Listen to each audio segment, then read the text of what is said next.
오늘 본문에서 이 중풍병자가 나오고 그다음에 세리 마태 두 인물이 나옵니다. 중풍병자를 우리 주님께서 고쳐주세요. 1절부터 8절까지 보니까 주님께서 본 동네는 이제 갈릴리인데 거기서 이제 이 중풍병자를 고쳤습니다. 이 병자는 스스로 움직일 수 없어서 친구들이 침상채 들고 예수님께 나왔고, 그럴 때 예수님께서 하신 말씀은 누구나 다 그때 기대한 거는 내가 이렇게 중풍병으로 고생하니 나라, 이걸 기대했는데 주님께서는 죄사함을 받았다, 이렇게 2절에 얘기하고 있죠. 좀 뭐가 안 맞아요. 지금 중풍병 고치러 왔는데 죄사함 받았다. 그래서 서기관들이 속으로 생각을 했어요. 이거 완전히 신성모독이다. 하나님 외에 누가 죄를 사하는가? 바로 예수님이 성자 하나님이라는 것을 그들은 알 수가 없었으니까. 그래서 이것은 신성모독이라고 그랬고, 예수님 그 생각을 아시고 그리고 질문을 던지시죠. 5절에 죄사함을 받았느냐 하는 말과 일어나 걸어가라 하는 말 중에 어느 것이 쉽겠느냐. 쉬운 걸 물어보는 게 아니라 둘 다 안 된다는 거죠. 둘 다 안 되는 거예요. 죄사함을 받는 거는 죄사함을 내가 막 시켜줄 수는 없잖아요. 최종 심판자이신 하나님이 하는 일이고, 우리가 할 수 없는 일이고, 또 그렇게 힘들어서 어떻게 해볼 수 없는 중풍병자를 말로 야 일어나, 이렇게 하는 거 둘 다 그거는 하나님이 할 수 있는 일이라는 거죠. 그런데 내가 왜 죄사함을 받았느니라 2절에 그렇게 얘기했냐면, 세상에서 내가 이 죄를 사할 수 있는 권능이 있음을 알려주려고 그런 것이다. 그러고 나서 중풍병자에게 이제 중풍병을 고쳐주신 거예요. 사람들은 두려워했고 하나님께 영광을 돌렸다고 그랬습니다. 우리는 오늘 이 본문을 통해서 알아야 될 것은, 우리 주님은 육신의 병뿐만 아니라 영혼의 병도 고치시는 분. 이때 만약 중풍병자가 왔을 때 그 병만 고쳐준다면 그는 이제 건강하게 남은 생 잘 살았을 것입니다. 그랬지만 죽고 난 이후에는 영원한 형벌을 그는 받을 수밖에 없는 자라는 겁니다. 사람들은 자신이 죄인인 줄 모르고 살아요. 그렇기 때문에 자신이 이 죄로 말미암아 바로 이 죄 문제 때문에 하나님의 심판을 받는다는 거, 이거를 전혀 모르고 있다는 것입니다. 만약 알았다면 절대로 그렇게 살지 않았을 텐데 모르니까. 사실 우리가 어떻게 됩니까? 성경 전체 핵심은 우리 모두 인간은 죄인이고 이 죄의 결과로 하나님의 심판을 받아서 영원한 지옥불에 떨어진다는 것입니다. 이게 아주 성경의 핵심 중의 핵심이죠. 이때 만약에 이 중풍병자에게, 물론 이제 중풍병도 고쳐 다행이지만, 만약에 이때 중풍병과 죄악병 이 둘 중에 하나를 만약 고친다면 무엇이 더 급한 거였고 무엇이 더 중요한 거였겠습니까?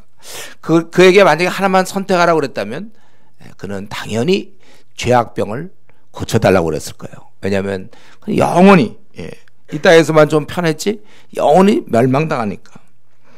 그러니까 우리 오늘 본문에 등장하는 중풍병자는 두 가지 병에 걸린 거고, 우리 보통 사람들은 한 가지 병에 걸려 있죠. 그래서 건강한 자들은 한 가지 병만 걸린 거예요. 죄의 병. 육신의 병은 안 걸려서 그는 지금까지 병원에 한 번도 안 가봤을지 모르지만 그는 교회는 가야 되는 겁니다. 육신의 병이라는 것은 이 땅에서 고통받는 것이고, 영혼의 죄병은 저 땅에서 형벌받는 거예요. 이 차이입니다. 근데 주님은 지금 이 땅에 오신 이유가 정확히 무엇인가? 우리가 그래서 알아야 되는데, 이 땅에 오신 그 이유는 6절에 자신은 세상에서 죄를 고치는 능력. 물론 병으로 고통당하는 자가 찾아올 때 이사야 우리 8장 17절에 있는 것처럼 연약한 것을 담당하고 병을 짊어주신 것은 맞습니다. 그것은 근데 긍휼이 너무 넘치시기 때문에, 그 성품 때문에 그런 것이지 목적 때문에 그런 건 아니에요. 저는 이거에 대해서 우리 교회가 분명히 이걸 알고 있어야 됩니다. 주님이 이 땅에 오신 목적은 죄인을 구원하러 오신 것이다. 요즘 시대는 그렇게 얘기 안 해요. 그러면 뭔가 억눌린 자, 고통당한 자, 갇힌 자를 자유케 하고, 항상 그 구절을 이제 많이 쓰죠. 거기서 분명히 그거는 이제 회복을 말씀하는 중에 나온 말씀이거든요. 그것만 딱 띄워가지고 언제 주님께서 감옥 들어간 사람 나오겠습니까? 그래도 눈뜬 자, 이제 이러한 문제를 얘기할 때 우리는 분명히 알아야 될 것은 이 생각이 바뀌면 안 돼요. 이게 우리 머릿속에 꽉 차고 있어야 됩니다. 주님께서 이 땅에 오신 이유는 우리 고통받는 자를 좀 고통을 경감시켜주기 위해서 온 뭐 인류의 어떤 아주 위대한 어떤 치료자로 오신 것이 아니고 그분은 이 죄의 문제를 담당하기 위해서 오신 것이다. 만약 그가 고통당하는 자를 돕기 위해서 이 땅에 왔다면은요, 우리 요한복음 제가 한번 강의할 때 했죠. 요한복음 5장에 한번 찾아보세요. 요한복음 5장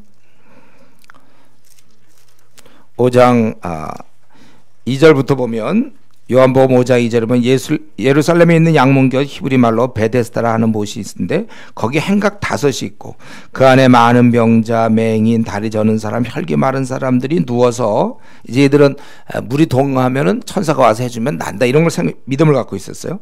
그래서 거기에 많은 사람들이 기다리고 있는데 5절에 거기 38의 병자가 있더라. 예수께서 그 누운 것을 보시고 병이 벌써 오래된 줄 아시고 이르시되 네가 낫고자 하느냐.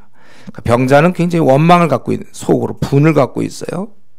자기가 지금 누워있기 때문에 38년 동안 자기가 그 물이 움직일 때 나를 못해 넣어주는 사람이 없어. 내가 가는 동안에 다른 사람이 먼저 내려가 좀 양보 좀 해주지. 자기 일을 좀. 예수님께서 이제 그들로서 치료하고. 만약에 그렇다면 정말 예수님이 고통 문제를 이 땅에 와서 해결하기를 원한다면 왜 유독 38년 된 병자 한 명만 고치시고 떠나냐 이거예요. 마가복음 1장 37절 38절에도 모든 사람이 주를 찾습니다. 지금 많은 환자들, 병자들, 고통당하는 자들이. 그럴 때 주님이 하신 말씀 뭐입니까? 성경에 명확히 이렇게 되어 있는데 이걸 애써 눈을 감는 사람들이 있어요. 이르시되 우리가 다른 가까운 마을로 가자. 아니 많은 사람이 지금 고침받으려고 찾아오는데 다른 가까운 마을로 가자. 거기서도 전도하리니 내가 이를 위하여 왔노라.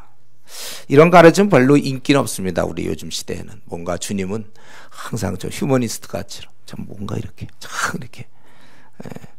여러분 분명히 아십시오. 주님은 영원히 지옥불에 떨어질 우리를 불쌍히 여기신 거지 잠시 사는 날 동안 불편하게 지낼 우리가 불쌍한 게 아니에요. 물론 이제 궁일의 마음이 있기 때문에 고통당할 좋을 때 마음 아파하는 건 맞지만 이 땅에 원래 이거는 선악과 타락 이후에 우리가 신락원에 살고 있는 건 당연한 거고 여기는 예외 없이 누구나 다 병과 아픔과 상처와 갈등을 다 우리는 겪어가면서 이 땅을 가는 거예요. 그러니까 짧잖아요. 그게 80년짜리고 앞으로 9천억만 년짜리 아니 곱하기 9천조배. 그러니까 제가 항상 이 예를 들 때마다 좀 마음이 답답한데 이게 좀 좋은 예 없습니까? 숫자로 이걸 어떻게 한마디로 좀 표현할 수 없는지 몰라요. 그러니까 우리가 지금 사는 요 80년짜리 이거를 위해서 온 것이 아니라 영원한, 그러나 그분은 긍휼이 풍성하시기 때문에 이 순간에도 찾아오는 자를 거절한 적 없어요. 막 찾아다니면서 병자 고치진 않았습니다. 그러나 우리가 그런 걸 가지고 주님께서 이 땅에 아픈 자, 뭐 상처받은 자에서 민중신학할 때 보면 예수님을 막 앞세워서 막 제가 그걸로 벌써 하여튼 평생 그 싸움 하고 있어요. 우리 주님 분명히 알아야 될 것은 주님은 영원히 지옥불에 떨어질 우리가 불쌍한 것이지 이 땅에 사는 날 동안 불편하게 지낼 어떤 장애를 가졌다든가 이런 거 불편하잖아요. 그를 위해서 이 땅에 온 건 아니라는 거예요. 만약에 그렇다면 십자가를 지실 필요가 없죠. 고쳐주면 되는데 왜 십자가를 지십니까? 지금처럼 그냥 서기관의 비판을 받을 필요도 없고 중풍병자만 그냥 고쳐주면 돼요. 누가 보더라도 중풍병 고치러 왔으니까 고쳐주면 참 좋은 분입니다. 그 정도 일을 하면 천사를 보내거나 아니면 우리 중에 그 병 고치는 은사 받은 사람들이 있어요. 그 정도면 되지. 성자 하나님께서 인간의 몸을 입고 이 땅에 오실 이유는 전혀 없는 것입니다. 그러나 그 당시 이스라엘 사람 중에는 아무도 그런 생각을 못했고 주님을 어떻게 하든지 만나서 병 고치려고. 마가복음 6장 54절부터 56절에 보면 예수님이 어디 계시다는 말만 듣는 대로 병든 자들이 막 침상째 메고 나오니 아무데나 예수께서 들어가시는 지방이나 도시나 마을에서 병자를 시장에 두고 예수께 그의 옷가에라도 손을 대게 하시기를 간구하니 손을 대는 자는 다 성함을 얻으리라. 마가복음 6장 54절. 당연하지 않겠습니까? 만약에 그분 때 가서 어떤 병이라도 고친다면 그건 누가 안 데리고 오겠습니까? 그 당시 그랬다는 거예요. 그러나 우리 주님께서는 그들이 자신의 지옥 갈 운명, 그 엄청난 엄청난 거를 모르고 있는 그 사실을 보시고 그 진짜 원인을 제거해 주시려고 했다는 겁니다. 정리한다면 예수님 우리의 죄 문제를 해결하려고 이 땅에 오셨는데 우리 인간은 그런 주님에 대해서 내 현실의 문제, 이 몸의 불편한 문제를 해결코자 주님께 나갔다는 게 잘 안 맞아요. 그러니까 이번에 중풍병자도 그렇게 해서 왔고 주님은 자신에게 그거 있다는 걸 알리겠다고. 그래서 근데 신성 모독 아니냐 그럴 때 죄사함 받았느니라 이 말 안 하고 그냥 고쳐주면 끝인데, 그러나 그 말 했던 것은 인자가 6절에 세상에서 죄를 사하는 권능, 이거가 제일 우리 인간에게는 가장 복된 거죠. 여러분이 이 땅에서 아무리 건강하게 잘 살아본들 지옥 간다고 생각하면, 우리 주님은 이제 바로 최고의 것을 갖고 있다 그겁니다. 근데 사람들은 이런 걸 관심이 없었고 병만 고쳐달라고. 그 병 고치는 은사 있으면 돼요, 그런 건. 그러니까 우리가 막 노벨 막 수학상을 무슨 나중에 한 그 수학 교수, 수학 교수에게 찾아가 자꾸 초등학교 1학년 문제만 자꾸 가르쳐 달라고 그러고, 여기 2 더하기 3은 왜 5냐 막 이런 걸 하던가. 막 그러니까 덧셈 뺄셈 막 자꾸 물어보고, 좀 더 좀 어려운 거 좀 쉽는 걸 물어봐야 되는 거 아니에요?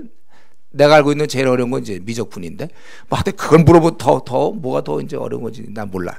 하여튼 그런 거 가서 물어봐야지. 교수를 그렇게 써먹어야지. 기껏 우리 모셔서 자 우리 여기 유명한 노벨상을 받으신 세계적인 수학자 모시겠습니다. 모셔서 어떻게 하면 뺄셈을 쉽게 하나. 그런 강의 제목으로 하면 제대로 써먹는 겁니까? 그런 건 저 초등학교 한 5학년 모아놓고 야 5학년짜리 너 서. 그리고 1학년도 모아놓고 배우죠. 뺄셈, 덧셈. 우리 주님은 그렇게 뭐 이 땅에 80년짜리의 모든 그런 게 아니고 우리의 영원한 육신의 병은 잠깐 이 세상에서 우리 불편한 건 맞습니다. 때로는 조금 일찍 죽게 하죠. 그러나 영혼의 죄병은 우리를 영원히 죽게 하는 것입니다. 어느 게 더 큰 거예요. 주님께서 근데 이 부분을 물론 다 우리가 좋죠. 그래서 뭐 다 몽땅 다 건강하고 모두 다 잘 살고 여기를 아예 낙원으로 만들 수도 있겠죠. 우리 심령의 낙원은 될 수 있겠지만 이 땅에서 우리는 각각의 길이 있어요. 주님께서는 이것을 이제 우리에게 원하신 것입니다. 우리는 이러면서 주님을 제대로 알고 반응하고 있는가? 우리는 이런 주님을 믿고 있습니까? 그렇다면 이건 질문이에요. 그렇다면 내 죄 문제는 확실히 정리해 놔야 됩니다. 주님께 찾아가서 나는 이 제일 중요한 죄병을 고쳤는가? 하나님 앞에 내가 그래서 깨끗한 사람이 되었는가? 저는 분명히 좀 말씀드리는데 우리 가운데 단 한 사람도 죄 때문에 지옥 가는 사람 없어야 됩니다. 나중에 지옥 가갖고 그때 우리 저 박영도 목사님이 그때 죄 때문에 지옥 가지 말라 그러는데 내가 지옥 왔구나 이러면 안 돼. 우리 중에 다 손을 미리 써야 됩니다. 이거. 여러분 이것이 교회 나오는 이유야 되고, 우리가 무슨 자식의 고3이다, 무슨 군대 문제다, 뭐 앞날 취직이 있습니다, 결혼 문제 있습니다, 뭐 자녀 문제 있습니다. 그건 우리의 핵심일 수는 없어요. 물론 우리 이런 문제를 위해서 순탄한 일을 위해서 기도하는 건 뭐 자녀로서의 특권 맞습니다. 그러나 우리가 분명히 알아야 될 것은 우리는 이 오늘 본문을 통하여 나도 확실히 천국 백성이 되어야 된다는 거예요. 그래서 기쁘게 살아가야 됩니다. 아직도 이 죄의 병을 치료하지 못한 사람이 있습니까? 그렇다면 이번 5월 6일 뭐 공휴일 됐으니까 며칠 휴가 놀러 갈 생각하지 말고 기도원 갈 생각하세요. 모든 문제를 다 놔두고 이 병부터 치료받아야 됩니다. 나 구원이 확실치 않다. 5월 6일 이번에 임시 공휴일 이걸 갖다 해결해야 돼요. 여러분. 자신의 고집과 자신의 그 가치관, 세상에 붙은 욕심 다 내려놓고 용서해달라고 주님께 나가십시오. 나의 강팍한 마음을 녹여주십시오. 마귀가 나를 실컷 이용해 먹고 끌고 다니고 있습니다. 우리 고린도후서 4장 4절 지금도 이 세상 신이 믿지 아니하는 자들의 마음을 혼미케 했다고 그랬어요. 그리스도의 영광의 복음의 강차가 비치지 못하게 함이라. 세상의 욕심에 종노릇하지 않고 주님께 이제 내가 나가겠습니다. 여러분 그렇게 결단하고 고백하세요. 지금 내가 왜 이렇게 살고 있습니까? 누구를 위해 지금 살고 있는 중이에요? 두 번째로 이제 우리 마태를 보게 되는데 9절부터 13절까지 마태를 세관에 앉은 마태, 그것은 이제 그 다음에 얘기하는 죄인, 아주 가장 대표적인 죄인이죠. 창기와 이 세리. 이들은 돈을 착취해가지고 로마에다가 일정한 금액만 내면 나머지 돈은 다 자기 돈이에요. 그래서 아주 그 당시 대표적인 죄인, 민족의 아주 피를 빨아먹는 죄인 하면은 또 하나님 앞에 죄인은 바로 이 세리였습니다. 돈은 많았죠, 이들이. 그래서 우리 삭개오도 아주 부자였다고 그랬잖아요. 그래서 우리 주님께서는 함께 마태의 집에서 식사하고 이때 많은 세리와 죄인들이 몰려왔다는 거예요. 그래서 바리새인들이 아니 어떻게 저런 불의한 자와 함께 식사하시는가, 잡수시는가 제자들한테 했어요. 그러나 예수님이 들으시고 다시 한번 여기서 그때 중풍병자를 고치면서 죄사함의 권세가 있다고 얘기하신 그 주님은 더 뚜렷하게 자신이 이 땅에 왜 왔는지를 다시 한번 밝힙니다. 우리가 이거를 자꾸 마음에 두어야지. 이거는 성경이고 나는 나대로 예수님, 내가 알고 있는 예수님, 그는 이 사회의 치료자며 뭐 자꾸 또 그렇게 하지 않도록 분명히 다시 한번 얘기하기를 뭐라고 했습니까? 예수님께서 들으시고 지금 죄인과 어울리고 있을 때 하신 얘기예요. 문맥이 지금 그렇게 됐단 말이죠. 이르시되 건강한 자에게는 의사가 쓸데없고 병든 자에게 쓸데있느니라. 너희는 가서 내가 긍휼을 원하고 제사를 원하지 아니하는 뜻이 무엇인지 배워라. 나는 의인을 부르러 온 것이 아니요 죄인을 부르러 왔노라. 다시 한번 자신의 그 목적을 천명한 것입니다. 중풍병자 사건을 통해서 우리에게 가장 급선무가 죄의 병을 고치는 것이라고 알려주신 주님은 이런 죄인들과 식사하면서 어울리시는 중에 자신이 이 땅에 오신 목적을 아주 확실하게 분명하게 밝히고 있는 거예요. 이 땅에 오신 이유는 딱 한 가지인데 하늘아버지를 떠나서 이 땅에 살면서 마귀의 그러한 다스림을 받고 고통 가운데 있는 인류를 구원하기 위해서 지옥 타는 불에 떨어지는 우리를 구원하기 위해서 나는 죄인을 부르러 왔다라고 분명히 말씀하고 있는 것입니다. 그래서 우리는 이걸 보면서 주님이 오신 것은 분명한데 주님의 그러한 의도가 분명한데 근데 그분께서 지금 마태를 만나서 뭘 얘기했죠? 나를 따르라 그 얘기를 했단 말이죠. 이런 의도를 갖고 있는 그분께서 나를 따르라 그거는 이제 이 일이 계속돼야 된다는 거겠죠. 근데 우리는 이렇게 나를 따르라 이런 음성을 오늘날 우리가 생각하면 첫 번째 반응은 뭐냐면 풀타임 사역자가 돼야 되는 거 아닌가. 주님께서 내가 너를 사람 낚는 어부가 되게 하겠다. 뭐 이러면 그럼 풀타임 사역자 목사나 선교사, 밀림지역 선교사 이렇게 여러분 생각하지 마시고 나를 따르라는 것은 우리가 어떤 직업을 갖든지 주님을 따를 수 있는 거예요. 그러니까 뭐에 좀 반대말이냐면 저는 좀 때가 되면 헌신하겠습니다. 이렇게 생각하는 사람들 있잖아요. 좀 놀다가 때가 되면 헌신하겠습니다. 저는 이런 걸 원래 모태신앙으로 하도 많이 듣고 자랐어요. 우리 선배들이 항상 때가 되면 헌신하겠다는 거 다 사람들 만나보면. 그럼 나도 사실 내 입에서도 때가 되면 헌신하겠다고 생각을 했어요. 바로 그거. 나중에 헌신하겠다는 것은 지금 주님을 따르지 않는 겁니다. 그거와 반대말이에요. 나를 따르라는 것은 목사가 되라는 얘기가 아니라 목사가 되라는 뜻이 아니에요. 목사는 또 은사도 있어야 돼요. 좀 가르치면 은사나 여러 가지 있어야지 뭐 아무나 다 목사 되면 안 되죠. 또 풀타임 사역자가 되라는 뜻은 아니에요. 그러나 나를 따르라는 것은 저 때가 되면 헌신하겠습니다. 그게 아니라 지금 헌신해야 된다. 지금 주님을 따르라는 거예요. 이건 좀 분명하고 이거에 대한 태도는 그런 거 있잖아요. 우리가 불치병에 걸렸을 때 뭐 의사가 얼마 남았다. 그래서 도저히 그건 인간의 방법으로는 치료가 안 되니까 보통 이제 그런 기도원 가서 여기서 죽이시든지 살리시든지 막 그렇게 기도하면서 내가 이것만 나으면 내가 주님에 살겠습니다. 제가 이전에 아는 어떤 분은 정말 그렇게 해서 났어요. 그러니까 그 많던 그 재정들 있잖아요. 또 그가 세상적으로 살던 모든 걸 다 정리하고, 자기의 그 집도 그 별장 같은 것도 다 우리 그때 선교단체한테 이거 다 쓰라고. 그전엔 절대로 안 됐죠. 그걸 왜 써? 지금 내 건데. 예수님 그 자기가 다시 한 번 더 살고 이번만에 살려주시면 내가 주님 위해서 일하겠습니다 했던 그대로 자기가 재물도 시간도 에너지도 그동안은 뭐 예배도 뭐 빠지겠고 뭐 그랬을 거 아닙니까? 근데 그 이후부터는 덤으로 사는 인생으로 생각하고 그런 자세. 지금 얘기할 때 나를 따르라는 것은 바로 그런 것입니다.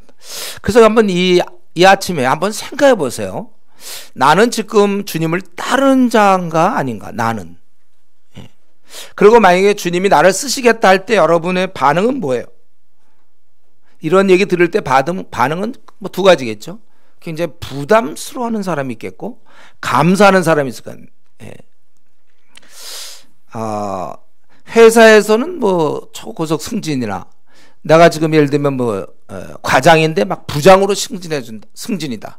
그렇게 기분 나빠하지 않죠. 예?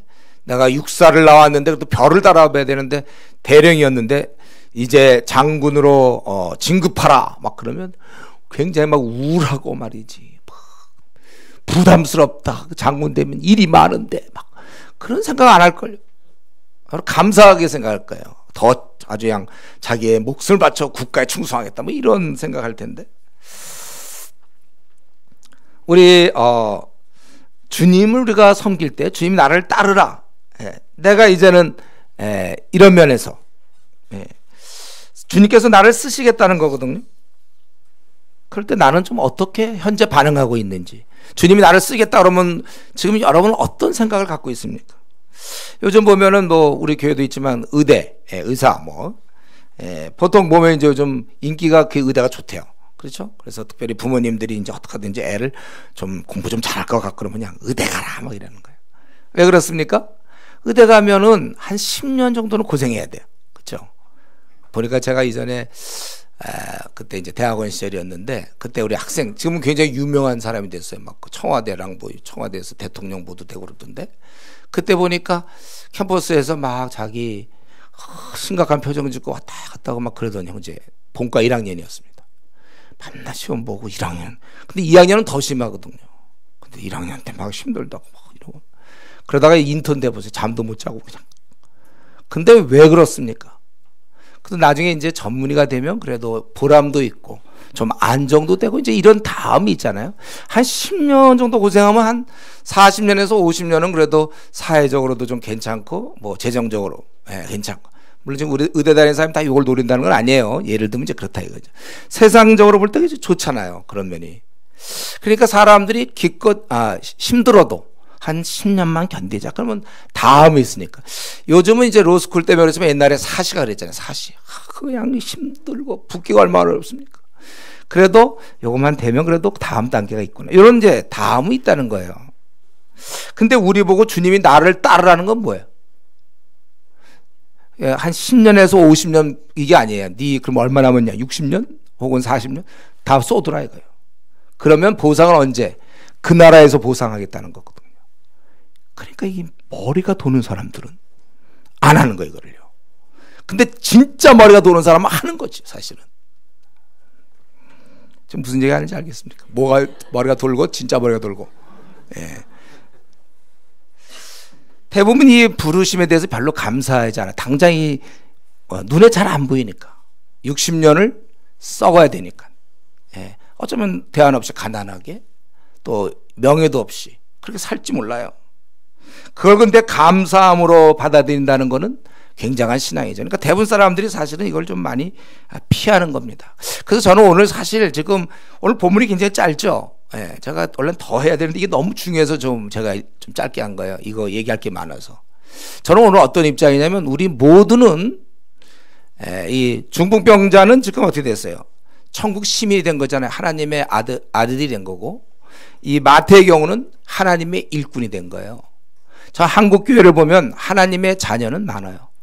그러나 진짜 주님을 따르는 주의 일꾼은 얼마나 될까? 저는 우리 주은혜교회 성도들이 다 이 하나님의 백성에서 머무르고 생을 마치지 않길 바라요. 여러분들이 다 주님의 일꾼이 되길 바라는 거예요. 그래서 이 주님이 나를 따르라는 그것을 좀 더 좀 생각해 보니까 그래서 제가 요새 좀 많이 강조하니까 여러분 요거 설교 끝날 때쯤 좋습니다. 일꾼 되겠습니다. 이렇게 반응해 주면 좋겠어요. 뭔지 우리의 약속이 뭔지 알겠죠? 저분이 지금 왜 저렇게 얘기하고 나는 어떤 반응을 보여야 되는가? 사실 내가 얘기하는 건 주님이 말씀하는 나를 따르라 할 때는 주님 뭐예요? 이거는 그 당시 사람만 예수님 믿고 구원받으라는 게 아니라 앞으로 오고 오는 모든 인류는 계속 죄 가운데 타는 불면서 떨어질 테니까 이들을 붙잡을 주님의 일을 이제는 주님이 하셨고 그 일을 대항할 사람이 필요하다는 것입니다. 결국 이것은 하나님 나라를 위한 일거리를 우리에게 모두에게 다 주신 거예요. 지옥에 떨어질 사람을 구원해 주라 그겁니다. 이것을 위해서 이제 믿는 자들에게 이 일을 부탁해 놓으신 거예요. 그래서 주님이 떠나실 때 너희는 온 천하에 다니며 만민에게 복음을 전파하라. 이 한마디 유언 좀 많이 좀 남겨놓으시지. 그렇지 않았어요. 딱 그 말씀하신 거예요. 가서 모든 족속 제자 삼으라. 같은 말입니다. 즉 내가 하던 일을 너희도 하라는 겁니다. 이 일에 동참할 것을 촉구하시는 거고 이것은 굉장히 우리를 격상시킨 거죠. 동역자로 만드는 거예요. 왜냐하면 이 일이 주님이 이 일 때문에 오셨거든요. 예, 그들을 영원히 살리는 길입니다. 우리는 이 시간에 우리가 해야 될 일, 주님이 우리에게 원하시는 것은 주님의 일을 우리가 해주기를 원한다는 겁니다. 우리는 그들의 죄를 사해 줄 수는 없지만 죄를 사해 주시는 주님을 소개할 수는 있어요. 지금 토요일날 전도팀이 하는 것처럼. 비록 배척은 많이 받죠. 무시는 많이 받아요. 어떤 사람이 입을 못 열어서 못 나가는 사람도 있지만은 그러나 그 일은 우리가 해야 될 일이란 말이에요. 주님께서 부탁하신 일이기 때문에 우리가 하는 거지 토요일날 시간 남아서 하는 사람 아무도 없습니다. 그런 비난 듣기 좋아할 사람도 없고 죄를 우리는 사해 줄 수 없어요. 우리가. 그러나 우리가 이 일을 감당할 수 있는 것입니다. 그래서 우리는 그 사람에게 구원을 얻게 해줄 수 있다는 거예요. 우리는 항상 이 일을 생각하면 그들이 얼마나 고마울까. 내가 만약에 지금 지옥 형벌을 받아야 될 그런 입장인데 그래서 나 그날 따라 서울역에 어떻게 갔는데 누가 날 갖다가 만나줘가지고 나한테 좀 별로 좋지 않은 반응을 들을 수도 있는데 어쨌든 그 사람 때문에 내가 구원 얻었다. 그럼 그 얼마나 고마워하겠는가. 우리는 그 생각을 해야 돼. 내가 이렇게 하면 나의 수고와 이걸 통하여 딴 사람이 얼마나 고마워할까. 영원히 사니까. 이렇게 살기 위해서 우리가 이런 하나님 나라를 위한 우리 할 일이 있다는 거죠. 이 땅에 우리가 먹고 사는 일, 또 자기 준비하는 것, 미래를 준비하는 것, 거기에만 내 시간과 에너지를 다 써서는 안 됩니다. 우리는 그걸 성실하게 쓰는 그리스도인이 다 된 것처럼 얘기하면 안 돼요. 그게 아니라 우리가 남을 위해서 써야 하고 또 쓰더라도 잘 써야 됩니다. 남을 위한다고 해서 다 우리가 쓰면 안 돼요.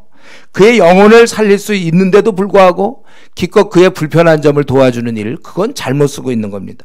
우리가 9천억 원을 줄 수 있는데 900원을 주는 일, 그 사람에게 그건 잘못하는 거란 말이죠.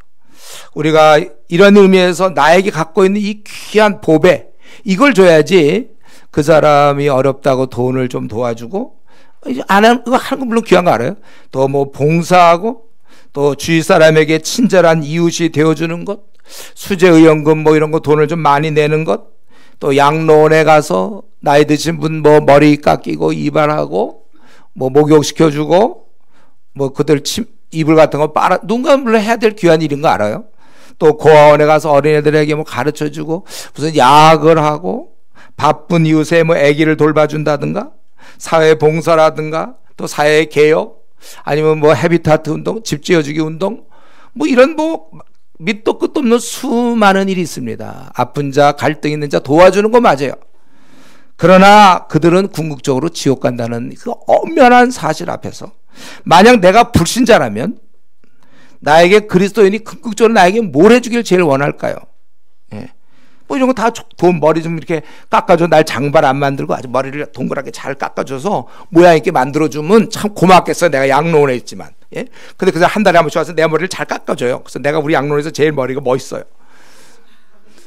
그러나 그가 기다리는 머리 멋있어서 지옥 가는 뭐 무슨 소용이 있습니까? 머리가 혹시 장발돼서 삐죽삐죽 나오더라도 천국 가는 걸 원하는 거 아니에요? 여러분이 지금 이 얘기를 이미 다 구원 얻어놓은 입장에서 이렇게 뭐 판단하지 마시고 지금 현재 아직까지 구원 못 받았다고 생각해 보세요. 근데 누가 구원을 전해줄 사람이 오긴 오는데 머리만 잘 깎고 좋은 대화하고 친절한 그리스도인이라는 인식을 주고 가요. 그것이 나에게 무슨 그렇게 이 사람은 혹시 관계전도 한다고 천천히 얘기할지 모르지만 내가 언제 죽을지도 모르는데 저러고 있으면 얼마나 답답합니까? 지금 내가 언제 죽을지 모르는데 와서 복음을 전해줘야 내가 믿든지 안 듣건 내 책임이에요. 성경에도 그랬어요. 너희가 전하고 안 받아들이면 그들 책임이라고 그랬어요. 성령의 역사가 있잖아요. 꼭 내가 이때 빨리 전하면 안 받아들일 것만 물을 걸 생각합니까? 성령님 역사에서 단 한순간에도 할 수 있는 건데 물론 우리가 이때 잘 지혜롭게 할 필요는 있지만 계속해서 지금 몇 개월이 돼도 복음 안 전하고 계속해서 우정 관계를 쌓는다. 관계 쌓다 그 사람 죽으면 어떡할 거야? 그건 너무 내 입장만 생각하는 거야. 지금 이 사람은 생애 제일 중요한 문제가 달려 있어서 그런 상황인데도 나는 관계 전도를 통하여 온다. 여러분, 우리가 이런 면에 있어서 우리 주님은 절대로 그렇게 하지 않으셨어요. 바로바로 복음을 증거하셨고 바울 사도도 그렇게 했고 열심히 아주 진지하게 우리가 그걸 잘해야 됩니다. 어쨌든 것보다 우리는 시급한 것은 이 사람에게 있어서 자기 영혼을 구원해 주는 거예요. 그렇기 때문에 우리는 나를 따르려면, 우리가 주님을 따르려면 이제 우리가 하나님 나라의 그 일거리를 내가 해야 된다는 거였고, 두 번째는 이 나를 따르라 할 때 우리 마태 입장을 생각해 보세요. 결국 그에게 삶의 목적을 주신 것입니다. 그는 주님 만나기 전까지는 세관에 앉아서 누가 얼마의 세를 냈고 왜 걔는 안 냈는가, 또 어떻게 받으러 갈까, 그리고 하루 종일 계산해보고 내가 한 달에 한 어느 정도 돈을 버는가, 그럼 로마 정부에다 이 정도 갖다 주면 나머지 돈 가지고 내가 우리 자녀를 키워야 되고, 이거 갖고 어쩌면 그 당시 집을 장만해야 될지 모르죠. 집을 장만하고 자녀를 키우고 뭐 또 휴가도 좀 얻어서 이 돈 갖고 뭐 어디 여행도, 물론 이제 그 당시 그렇게 생각 안 했겠지만 이제 우리로 따진다면 그거죠. 그래서 이제 저금을 해서 노후 준비를 해야 되고, 이제 애가 이제 시집도 가고 장가야 되니까 또 부모로부터 돈도 마련해야 되고, 뭐 계속 그런 생각하면서 그는 보냈을 것입니다. 그러나 주님께서 그에게 나를 따르는 사명을 주심으로 돈이나 세고 있었던 그가 후로는 구원받을 영혼을 세게 되는 것이고, 돈이 늘어가는 재미로 살았던 그가 하나님 나라 확장의 즐거움으로 살아가는 자로 바뀌게 된 것입니다. 그래서 중풍병자가 몸을 잃은 사람이라면 세리는 꿈을 잃은 사람이에요. 한 사람은 몸을 움직이지 못해서 문제고, 또 다른 사람은 몸은 움직일 수 있지만 무엇 때문에 움직이는지 그걸 모르는 사람. 둘 다 그런 사람들이죠. 근데 주님께서 이때 마태에게 나를 따르라 하신 말씀은 그가 왜 이 땅에서 살아야 하는지를, 즉 목적을 알려주신 거예요. 그를 고쳐주신 것입니다. 이 허무한 삶에서 그냥 아무 열매도 없는, 그냥 이 땅에서 잘 먹고 잘 삶 쪽에 빠져있던 그에게 그를 구원해 주신 것이고, 이거야말로 참된 삶이었죠. 그러니까 돈 버는 기쁨 말고 사람 버는 기쁨을 알게 된 것입니다. 아마 제가 생각하기에 이후에 마태는 이제 넉넉하게 살긴 좀 어려웠을 거예요. 그동안 얼마나 모아놨는지 모르겠지만 이제 평생 주님 따르다 보면 뭐 초대교인들 다 그랬고 주님의 제자들도 그랬고, 아마도 그도 가난하게 살았을 거예요. 그러나 그는 가난했지만 그의 영혼은 굉장히 부자가 되었어요. 그는 만족했을 것이고 넉넉함으로 남은 생을 보람있게 살 수 있었을 것입니다. 사실 우리나라 지금 이 성경, 전 세계에서 보고 있는 이 귀한 성경, 이 마태복음을 바로 이 사람이 쓴 거잖아요. 인류를 위해서 얼마나 귀한 일을 했고, 오늘 우리가 이 마태복음을 통해서 얼마나 유익을 얻습니까? 예수님에 대해서 이렇게 다 적어놔가지고 그런 일을 결국 했던 제자예요. 많은 사람들이 오늘날 이 땅에서 현실적인 필요 때문에 고단하고 피곤한, 한마디로 야근, 바쁘게 살아가고 있습니다. 그런데 왜 그렇게 살아야 하는지 돌아볼 겨를도 없고, 또 돌아보아도 또 다른 이유를 찾을 수가 없어요.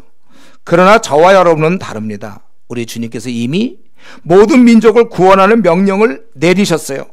이것이 우리가 이 땅에서 밥 먹고 숨 쉬는 이유입니다. 바로 우리의 사명이에요. 우리가 쉽게 얘기해서 이미 우리나라로 따지면 우리가 총리를 여러분한테 맡겼단 말이죠. 근데 벌써 10년째 총리 일을 안 하는, 이 총리직은 영구직이에요. 쫓아내지 않아요. 근데 지금 이제 10년째 혹은 15년째 이 일을 안 하고 있을 뿐이죠. 근데 이미 명령은 떨어졌어요. 우리는 총리예요. 이미 우리 주님께서는 가서 모든 민족 구하라고 우리에게 이미 명하셨습니다. 이거는 철회한 적이 없어요. 문제는 내가 그거를 하느냐 안 하느냐. 이게 나를 따르라, 마태에게 말씀하셨던 나를 따르라 했던 그 주님의 그 음성이 오늘날도, 그 명령이 오늘날도 계속되고 있는 겁니다. 내가 따를지 안 따를지 그건 내가 결정할 문제예요. 그리고 그 결과에 대해서 나중에 주님 만나서 얘기하면 되는 거죠. 저는 이런 때문에 따랐고 이렇게 했습니다라고 우리를 얘기할 수 있어야 돼요. 우리는 진정으로 한번 주님께서 이렇게 말씀하셨기 때문에 인류의 구원을 위해서 살아가야 될 것입니다. 지금까지는 어쩌면 나와 내 가족만 위해서 살아왔는지 모르겠어요. 그래서 주위 사람은 뭐 지옥을 가든 말든 내 알 바가 아닌 것처럼 무정하게 시간을 허비했는지 모르겠습니다. 내 스펙 좀 쌓기 바쁜데 뭐가 눈에 보이냐. 나 스펙을 쌓고 빨리 집장만 해야 되는데 뭘 해야 되는데. 만약에 혹시 우리가 그렇게 시간을 보냈다면 지금이라도 우리의 길을 다시 가야 될 것입니다. 그들에게 굉장히 미안한 짓이에요. 이미 구원받은 나와 내 가족만 위해서. 사실 우리가 아무리 비참하게 되어도 그들보다는 1000배 이상 행복한데, 이 행복한 사람이 더 행복하려고, 그래서 시간을 그들에게 드리지 못하는, 우리가 그런 삶을 살아서는 안 되겠습니다. 그들은 죽음 가운데서 지금 소망 없이 사는데 그냥 놔두는 정말 참으로 사랑이 없는, 무정한 그런 사람이 되지 말아야 될 것입니다. 주님이 죄인들 틈에서, 오늘 본문에서 죄인들과 함께 잡수시며 함께 어울려 사신 것처럼 우리도 이제는 죄인들과 함께 시간을 많이 보내야 합니다. 마태가 부름받은 것처럼 우리가 주님의 음성을 듣고 순종해야 돼요. 이것이 우리의 진정한 회복이고, 그 내가 사는 이유, 이거를 늘 생각해야 됩니다. 그리고 한 가지 더 끝으로, 이제 나를 따르라 하심으로 우리가 한 가지 더 생각해 볼 수 있는 것은, 그건 이제 제가 생각한 거예요. 성경에 이렇게 안 써 있어요. 근데 결국 주님을 따르니까 우리가 또 생각해 볼 수 있는 게 바로 그거죠.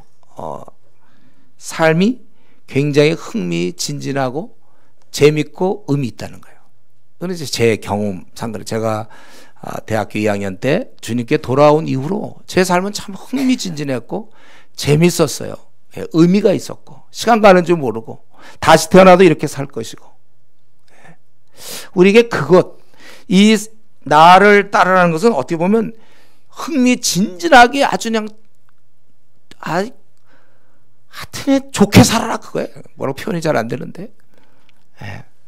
사명과 비전을 추구하는 사람은 힘이 있습니다. 어쩌면 지금 자기가 지금 살면서 삶 자체가 이렇게 건조하고 별 즐거움이 없다면, 뭐 다른 이유보다는 제가 보기에는 자기가 지금 그 사명이 확고하지 않아서. 아니, 우리 광복군도 말이죠. 그걸 나라를 찾겠다 그러면 얼마나 흥미진, 그냥 살지. 아유, 지루하다. 뭐 광복군이 말이 지루하다. 아유, 그만하자. 죽자. 막 이러는 거 없어요. 어떻게든지 그래서 그냥 삶 자체가 아주, 제가 이거 영국에서 보면 사람들이 우리 그 영어로 보링이라고 그러지, 아주 지루한, 그냥 뭐 너무 재미가 하나도 없어요. 그냥 너무 다 뭐가 돼 있고, 우리나라만 해도 정치 문제 얼마나 흥미진진해요. 아주 삶이 아주, 우리 모순도 많고 갈등 많아서 그나마 괜찮은데, 그런 나라는 되게 할 거 진짜 없어요. 할 게 너무 없으니까 밤낮 이제 축구 얘기만 해야 되는 거예요. 할 얘기가 없으니까. 다이애나 죽었을 때 난리 났어. 할 얘기가 너무 많아. 보통 때 이제 할 얘기가 없어. 다 일찍 퇴근도 하겠다. 먹고 살 만하고 집들 다 있고, 별로 어려워. 그냥 잔잔하게 흘러. 삶 자체가 여러분, 별로 즐거움이 없다는 것은 이러한 해야 될 일거리가 없어서, 이게 있으면 이게 달라지는 거예요. 생각해보세요. 이때 부름받은 마태가 그 후에 어떻게 했을 것 같아요? 방황했을 것 같아요? 목사님, 저 슬럼프입니다. 마태가 주님 따라다니면서 슬럼프입니다. 다메섹 이후에 바울은 잠수 탔을까요? 신세를 한탄했을까요? 아니요. 이 목적이 딱 있으면 그냥 밀고 나가는 거예요. 비전 있는 자는 에너지와 꿈이 있습니다. 삶이 빛나는 거예요. 인생이 흥미진진, 수동적이지 않고 적극적이고 긍정적입니다. 낙심 안 해요. 시간이 아까운데. 잠수 타기에는 시간이 너무 없어요. 목사님, 오늘 예배를 늦은 이유는 늦잠 자느라고 그런 겁니다. 그러질 못해요. PBS 예습을 그만 못했습니다. 하여튼 우리가 정말 꿈이 있는 사람은 어떻게든지 66권 공부해가지고 같이 길 가르쳐야 되고 한국 교회를 일으켜야 되고 막 이런 생각을 해야지. 아이고 부담됩니다. 성경 공부하자 그러면 부담됩니다. 그럼 뭐 나라 이 민족을 구원할 생각을 안 갖고 있는 거 아니에요? 아니 자기가 지금 민족을 구원하고 이 주님의 일을 대신해야 될 사람인데 성경을 몰라서 어떡합니까? 그거 뭐 그걸 꼭 공부해야 되는가? 그게 이 비전을 갖고 있는 사람과 그렇지 않은 사람의 차이예요. 그러니까 주님께서 마태에게 나를 따르라. 그것은 정말 그의 삶을 참으로 흥미진진한 몸의 삶으로 가난할지언정. 우리 바울 사도가 디모데후서에 보면 그거 나오잖아요. 디모데에게. 바울은 그때 사형 선고를 받고 이제 곧 참수를 당하기 직전이었어요. 사랑하는 디모데에게 근데 부탁이 뭐냐면 너도 본과 함께 고난을 받으라. 죽으란 얘기예요. 사랑하는 자를 위해서. 왜요? 이것이 영광스럽고 이게 진짜 사는 삶이기 때문에. 이게 진짜 사는, 세상에 타협해서 매국 노릇 사는, 친일 매국 노릇 사는 게 좋겠습니까? 독립군으로 한번 살다가 화끈하게 살다 죽는 게 낫죠. 그런 자세 해야 돼. 나를 따르라. 이건 너무 고마운 말씀이에요, 사실은요. 우리를 이렇게 높여주고, 이 참 별 뭐 이렇게 빤하잖아요. 이 땅이, 이 생활이. 근데 여기서 나를 전혀 다른 세계로 바꿔주신 것입니다. 우리 인생은 짧습니다. 너무, 우리가 다른 일 하기에 너무 시간이 없어요. 우리도 이제부터는 이 죄인을 부르기 위해서 이 땅에 오셨던 주님의 마음을 우리도 빨리 품고, 이제 주님이 하시던 그 가업을 어쩌면 그걸 이어받아서 우리도 계속 사람들을 많이 구원하는 일꾼이 되어야 합니다. 한 번 사는 생, 나를 따르라 하시던 주님의 부름에 응답해서 우리가 이 중풍병자는 죄 사먹고 하나님의 자녀가 되었어요. 우리가 이 하나님의 자녀 단계에 머물 것이 아니라 이 마태처럼 결과적으로 그는 하나님의 자녀로 끝난 게 아니라 일꾼의 단계로 살다가 죽었습니다. 열매를 많이 만들어서. 우리는 한 번뿐인 이 생, 정말 내가 이렇게 하나님 자녀로 살다가 생을 마칠 것입니까? 아니면 나도 하나님께 한번 부름받은 자로서 내 생을 불태우는, 정말 이 흥미진진한 이 거대한 영적 싸움에 내가 최선봉에 서서 한번 내 생을 불태울 것인가? 주님은 우리에게 잘 먹고 잘 살 것을 약속하지 않았지만 그런 자에게 하늘의 상이 클 것을 말씀했습니다. 내 남은 생 정말 하나님의 일꾼으로서 내 남은 생을 드릴 것을 결단하는 그러한 우리 성도님 되기를 바랍니다. 이 시간 같이 기도합시다. 우리가 중풍병이 사함받고 또 죄 용서받는 거, 이거 너무 중요한 것이죠. 죄 용서를 받는 거 중요해요. 그러나 그걸로 우리가 머물지 않고 이미 가라 하시는 주님, 우리를 따르라고 하신 주님 앞에서 내가 이제 남은 생은 단지 자녀가 아니라 일꾼의 삶을 내가 살 수 있도록, 이건 얼마나 귀한 부름인가. 나 같은 걸 믿고 동역하자고 후계자로 나를 정했는데 나는 과연 지금 내가 사는 생은 누구를 위한 사는 생인지, 하나님 나라 확장에 얼마나 도움이 되는 삶을 지금 살고 있는지. 그건 뭐 세상 사람들이 스펙 쌓고 세상 사람이 돈 버는 거와 내가 돈 버는 게 무슨 차이가 있는지 한번 이 시간에 생각하면서 남은 생은 일꾼으로 살게 해달라고 우리 좀 감사하는 마음을 가지고 같이 통성으로 기도하겠습니다.